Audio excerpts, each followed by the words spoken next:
All right, Accounting 1 kids, we're going to head into 9-3 work together where we will be posting from our purchases journal.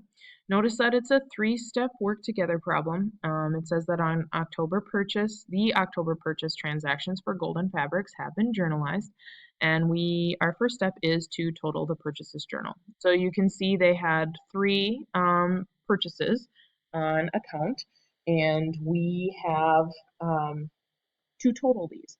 So we need to know how many days are in October. October has 31 days, and we have total. And then we simply want to total up our 3 amounts. So the 30,252, 532, and 866 come to a total of $4,650. So that's pretty easy. That's all that step 1 is just making sure that we total. So we'll go on to step 2, which is where we're going to post to our accounts payable ledger. So when we're posting to our accounts payable, what we're doing is we're posting each of these accounts to the accounts payable ledger.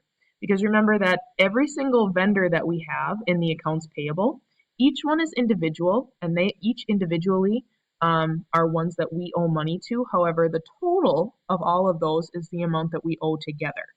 So what we need to do is journalize each of these purchases individually.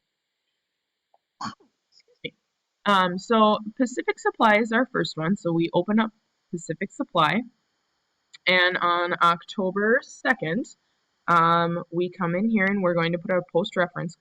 So remember, we are coming from the purchases journal, page number 10. So we put P10 as our post reference. And then we have a credit of 3,252.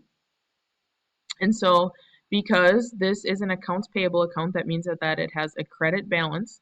So we need to add these two together. So the new balance in Pacific Supply is $4,177.65.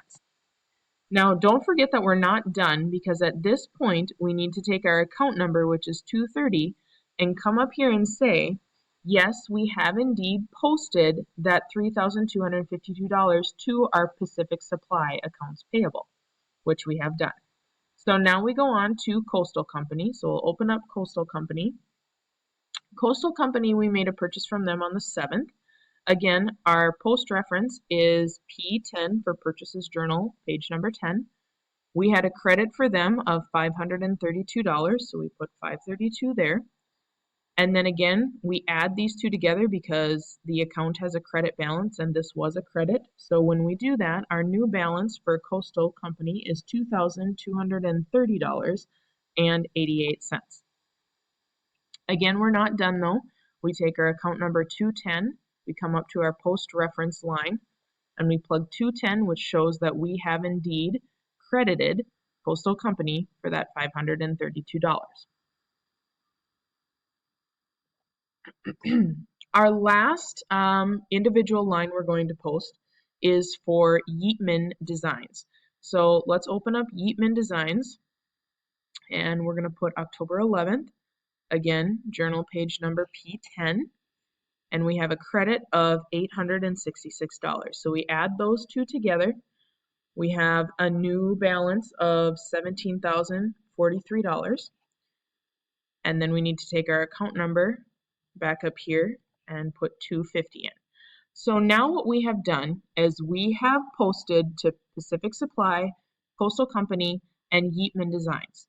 However, the total here of $4,650 still needs to be posted to our purchases and our accounts payable account, which is what we're going to do on step number 3.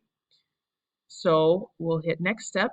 We'll go over to our general ledger this time, not our accounts payable ledger. And it says that we're going to post the column total of the purchases journal to our general ledger. So again, this $4,650 needs to go as a debit to purchases and a credit to accounts payable. So notice again that we're in our general ledger right now. So we need to find our purchases account first off. So we open up purchases and we plug in the 31st because it is a total. It's happening on the 31st. Our post reference again is that P10. It's coming from Purchases Journal number 10. And then we have a debit of 4,650. Again, that's coming from this total line. And because purchases has a debit balance, we add 4,650 to our current balance in purchases of 89,478.25. When we do that, our new balance in purchases is 94,128.25. Now again, you're not done at this point because we need to take our account number, which is 5,110, and come up here and put that in parentheses. Or maybe I forgot Applia does that automatically for us. Okay. You do not need to put them in Applia, but when you do your workbook problem, you will need to put your parentheses around those. So that's our debit of the transaction. We need to have the credit. Remember, the credit is going to our general accounts payable account. So what we do here is we find our accounts payable, and again, we plug the 31st in, and our post reference is P10. This, remember, accounts payable gets the credit. If you ever are not sure, just look up at your column heading and it'll say accounts payable credit. So we put in 4,650, and then because accounts payable has a credit balance, we add those two numbers together. So our new balance in accounts payable is $10,783.53. And then to finish everything off, we take our account number, which is 2,110, and come up here and place it again underneath our total. So remember, this is kind of funky. We haven't seen this before, but all that is saying is that this total number, which is 4,650, is going to our purchases journal, or our purchases account, which is 510, and then our accounts payable account, which is 2,110. So that is our work together. You can go ahead and do your on your own as well as your application problem.